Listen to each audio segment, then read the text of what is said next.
लाडकी बहीण योजनेत मोठा बदल झाला आहे.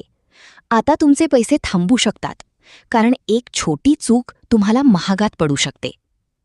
नमस्कार मित्रांनो, आज आपण महाराष्ट्र सरकारच्या लाडकी बहीण योजनाबद्दल एक खूप महत्त्वाची अपडेट पाहणार आहोत.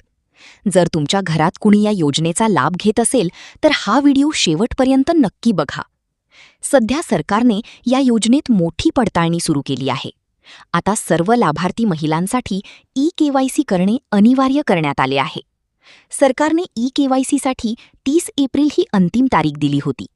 ज्यांनी वेळेत ई-केवायसी पूर्ण केली नाही त्यांना पुढील हप्ता मिळण्यात अडचण येऊ शकते. काही ठिकाणी आधीच अनेक महिलांचे पैसे थांबवण्यात आले आहेत, कारण सरकार आता फक्त पात्र लाभार्थींनाच पैसे देणार आहे.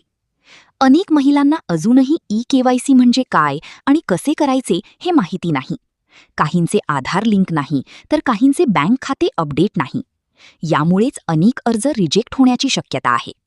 आणि एकदा नाव यादीतून काढले गेले तर पुन्हा फायदा मिळवणे कठीण होऊ शकते. म्हणून तुम्ही काय करायला हवे? सर्वप्रथम तुमची ई-केवायसी पूर्ण करा. आधार कार्ड बँक खात्याशी लिंक आहे का ते तपासा. तुमची माहिती योग्य आहे का ती व्हेरीफाय करा. आणि अधिकृत यादीत तुमचे नाव आहे का ते तपासा. ही योजना लाखो महिलांसाठी खूप महत्त्वाची आहे, त्यामुळे एक छोटी चूक देखील टाळा.